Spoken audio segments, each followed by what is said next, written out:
कोर्टपाड़ Bharat media association कार्यालय ठारे जातीय प्रेस दिवस 2023 अनुष्ठित हो जाइछे। एही जातीय सांबादिक दिवस रे कृत्रिम इंटेलिजेंस जुगर मीडिया विषय वस्तु को कोर्टपाड़ भारतीय मीडिया आसोसिएशन संघ द्वारा बहु आडंबर रे पालन करा जायतिला। तेबे एही कार्यक्रम रे मुख्य अतिथि भाव में कोर्टपाड़ तथा अविभक्त कोरापुट जिलार युव शिक्षाविद एवं वैज्ञानिक अंजुरी विश्वनाथ जोग देथिले। श्री अंजुरी विश्वनाथ को उपढौकन और पुष्पगछ सहित सम्मानित करा जायतिला। श्री विश्वनाथ एही कार्यक्रम में उपस्थित रही ओडिशा तथा अविभक्त कोरापुट जिला सहित कोर्टपाड़ अंचल समस्त सांबादिक बंधु मानक शुभेच्छा और अभिनंदन जणाइथिले।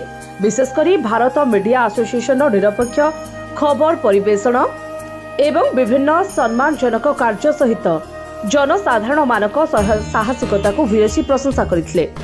तेबे आज यही कार्यक्रम में संघर सभापति अजय कुमार मिश्र अध्यक्षतार अनुष्ठित होता। अन्य मानक मध्य उपसभापति सुनील दास, संपादक बीरो किशोर शर्मा, कोषाध्यक्ष सुधीर बराल, आईन उपदेष्टा रामेश्वर जेना एवं उपदेष्टा रूपू भद्रा, जुग्म संपादक ललितेन्दु रथ, तुलाराम पुजारी, सदस्य मानक मध्य विजय कुमार मिश्र, अश्विनी पट्टनायक, सुशांत दास, सुशांत अधिकारी, गुप्त प्रसाद मिश्र एवं शैलेन्द्र मादल सहित समस्त सदस्य माने उपस्थित थिले। कोर्टपाड़ विजय कुमार मिश्र रिपोर्ट, प्रयाग खबर।